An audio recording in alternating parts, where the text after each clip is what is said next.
సౌర తుఫాన్లు ఇప్పుడు ఈ మాట హాట్ టాపిక్ అవుతోంది. గత నెలాఖరులో వచ్చిన సౌర తుఫాన్ కన్నా బలమైన తుఫాన్లు రానున్నాయన్న సమాచారంతో ఈ పదం హీట్ సృష్టిస్తోంది. అదే సమయంలో దీనివల్ల కమ్యూనికేషన్ వ్యవస్థకు అంతరాయం ఏర్పడుతుందన్న వార్తలు సర్వత్రా చర్చనీయాంశమవుతున్నాయి.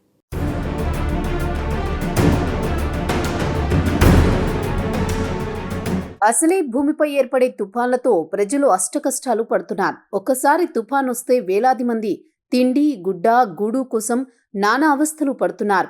అదే సౌర వ్యవస్థలో తుఫాన్ ఏర్పడితే ఎలా ఉంటుందో ఆలోచించండి.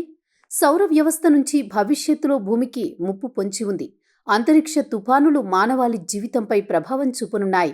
ఈ తుఫాన్ల నుంచి వచ్చే రేడియేషన్ శాటిలైట్లు, రేడియో తరంగాలపై ప్రభావం చూపుతాయని అమెరికాకు చెందిన national oceanic and atmospheric administration NOAA సంస్థ అంచనా వేసింది. ఎన్ఓఏఏ తాజా అంచనా ప్రకారం శక్తివంతమైన సౌర తుఫాను భూమికి తాకనుంది. కరోనల్ మాస్ ఎజెక్షన్ కారణంగా రేడియో, జీపీఎస్, శాటిలైట్ కమ్యూనికేషన్లను ప్రభావితం చేసే జియో మ్యాగ్నెటిక్ తరంగాలను ఉత్పత్తి చేస్తాయని అంతరిక్ష వాతావరణ భౌతిక శాస్త్రవేత్త తమితా స్కోన్ తెలిపారు. ఈ సౌర తుఫాను ఎన్ఓఏఏ G2గా వర్గీకరించింది.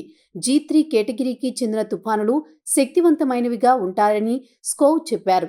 ఎన్ఓఏఏ ప్రకారం నవంబర్ 27న CME ద్వారా సౌర తుఫానులు ఏర్పడ్డాయి. ఇది మరింత బలమైన భూ అయస్కాంత తుఫానుకు దారితీస్తుంది. దీంతో పెను ముప్పని అంచనాలు వినిపిస్తున్నాయి.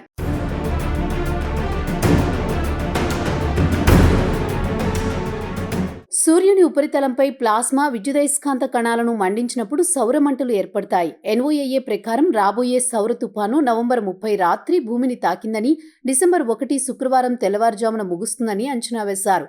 కరోనల్ మాస్ ఎజెక్షన్లు అనేవి సూర్యుడి నుంచి వచ్చిన కణాలతో ఏర్పడిన భారీ మేఘాలని, ఇవి భూమి సాంకేతిక మౌలిక సదుపాయాలను నాశనం చేస్తాయని ఎన్ఓఏఏ వెల్లడించింది. శాటిలైట్ కమ్యూనికేషన్, రేడియో సంకేతాలకు అంతరాయం కలిగిస్తాయని, ఇంటర్నెట్ సేవలు నిలిచిపోతాయని, జీపీఎస్ వ్యవస్థకు నష్టం వాటిల్లే అవకాశం ఉందని పేర్కొంది.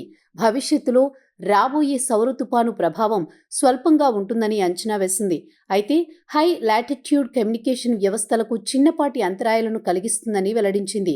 ఈ సౌర తుపాన్లతో నేరుగా మానవ ఆరోగ్యానికి ప్రత్యక్ష ముప్పును కలిగి ఉండవని, కానీ అత్యంత శక్తివంతమైన తుఫానులు జీవుల మనుగడపై ప్రభావం చూపగల హానికరమైన రేడియేషన్ను విడుదల చేయగలవని ఎన్ఓఏఏ వెల్లడించింది. అదృష్టవశాత్తు భూమి ప్రొటెక్టివ్ అట్మాస్ఫియర్ ఈ రేడియేషన్ ప్రభావం నుంచి మానవాళిని కాపాడుతుందని తమితా స్కోవ్ చెప్పారు.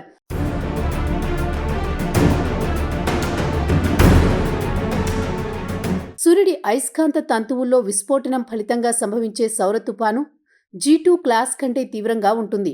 శక్తివంతమైన ఈ సౌర తుఫానులు సాధారణంగా తీవ్రమైన అరోరాను ప్రదర్శిస్తాయి.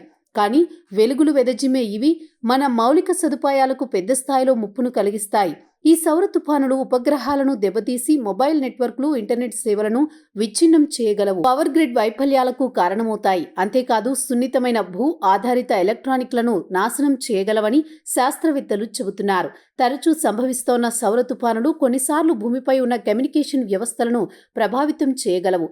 దీంతో సూర్యుడు సౌరచక్రంపై శాస్త్రవేత్తలు మరింత ఆసక్తి ప్రదర్శిస్తున్నారు. ఈ నేపథ్యంలో సౌర తుఫానుకు సంబంధించి తాజాగా వాషింగ్టన్ పోస్ట్ ఆసక్తికర కథనం ప్రచురించింది.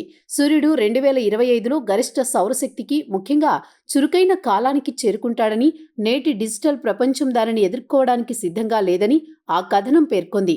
ఇంటర్నెట్ వినాశనం అంశంపై ప్రస్తుతం తీవ్ర చర్చ జరుగుతోంది. దీనిపై ప్రపంచవ్యాప్తంగానూ కథనాలు వెల్లువెత్తుతున్నాయి.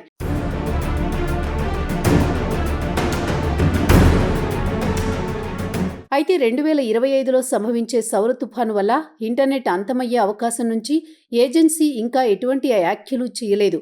కానీ అటువంటి సంఘటన జరిగితే ఆన్లైన్ పరిస్థితి ఏంటి, ఇది కేవలం ప్రచారమా అని జనాలు తెగ చర్చించుకోవడం మొదలుపెట్టారు. అయితే ఈ ఆందోళనలు పూర్తిగా కల్పితం కాదని వాషింగ్టన్ పోస్ట్ పేర్కొంది. బలమైన సౌర తుఫాను భూమిని తాకుతుందని, అనుసంధానిత ప్రపంచంలో ఇప్పటి వరకు జరగని అరుదైన సంఘటన కారణంగా ఇంటర్నెట్ అంతరాయానికి విస్తృతంగా కారణమవుతుందని తెలిపింది. టెలిగ్రాఫ్ లైన్లలో మంటలు చెలరేగి ఆపరేటింగ్ వ్యవస్థలు విద్యుదాఘాతానికి గురైన 1859 నాటి క్యారింగ్టన్ సంఘటనను ఈ సందర్భంగా ప్రస్తావించింది. అలాగే 1989 సౌర తుఫాను క్యూబెక్ పవర్ గ్రిడ్ను గంటల తరబడి ప్రభావితం ప్రభావితం చేసి అంశాన్ని గుర్తు చేసింది. అయితే తీవ్రమైన సౌర తుపాన్లు సంభవిస్తే ఎలా ఉంటుందన్న పరిస్థితి ఎన్నడూ ఎదుర్కోలేదు. మౌలిక సదుపాయాలు దానికి ఎలా స్పందిస్తాయో తెలియదు. వైఫల్యం పరీక్షలు అలాంటి దృశ్యాలు కూడా లేవు. దీనిని అంచనా వేయలేమని కొందరు నిపుణులు చెబుతున్నారు.